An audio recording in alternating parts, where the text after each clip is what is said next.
about we just guillotine a few corporations? Or at least neuter them. Make it to where you're personally accountable for everything you do. One of the ways I think you can do that is put CEOs on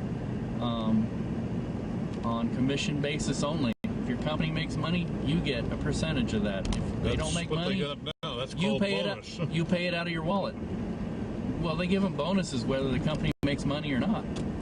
Those guys who crashed AIG and got hundreds of millions of dollars in bonuses out of the money that was used to bail them out. Here's a Jose Foss mural. Which one? Up here on the pillars? Yeah. He also did the ones in the River Market. He does realistic work, and he's been doing that. Oh, was he somebody you had in your show, in your gallery? He's done several mural structures. This area here is all the convention district. We have tremendous amounts of space here. This, I think, is underutilized. The old Art Deco Municipal Auditorium. Yeah. Don't we do that with all the buildings, though? We built the Sprint Center. Okay, forget about Kemper Arena down there. Have you ever going on there now? Yeah. Have you ever walked around inside the municipal? Yep.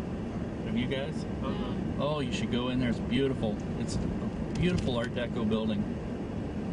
And a great deal of the time they use the stage for dances for like dance schools rented out. And I'm like, dance schools? Really? I mean, you can't figure out another way to use it? I mean, you know, we got friends who put on plays and stuff. That's where I think, you know, the public has these buildings that they have access to. Why not just schedule times? Why not open it up? Yeah, well, they don't. They never want to do that. I mean, They'll never give it to somebody and say, "Hey, we're not using this place. You can have it for a couple of weeks." You know, Deb Herman seemed to intimate to me that she thought the city council would run into that if there was a public committee with city buildings, with city space. She said the parking garage is the only thing here the city actually controls. Oh, in the Power and Light District.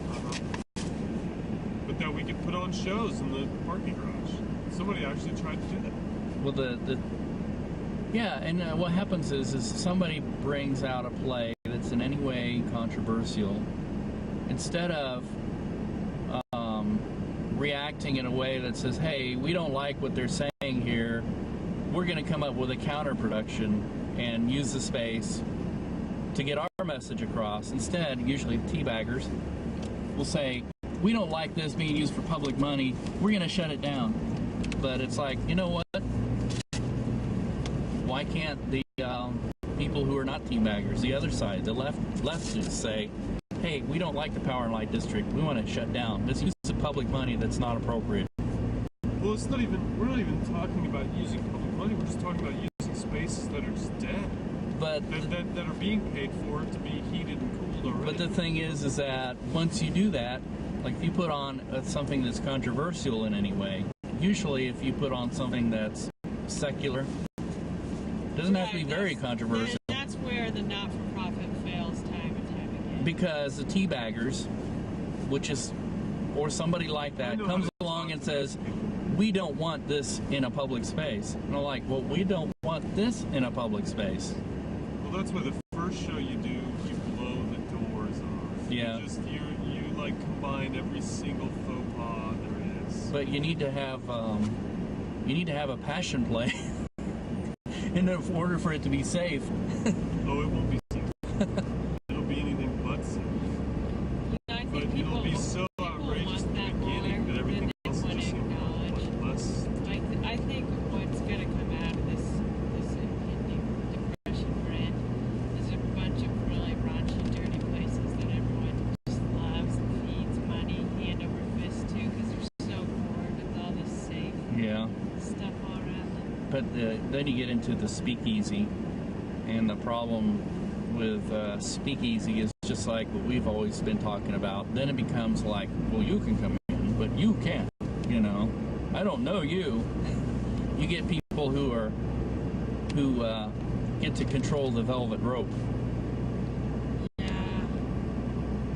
And then as soon as you say something about it, like you guys have, then you get into a big discussion about, well, you shouldn't. See, that was the thing that was most funny to me about the Gober discussion, or Gobber. I probably said his name wrong. I've heard Gober, I've heard Gobber.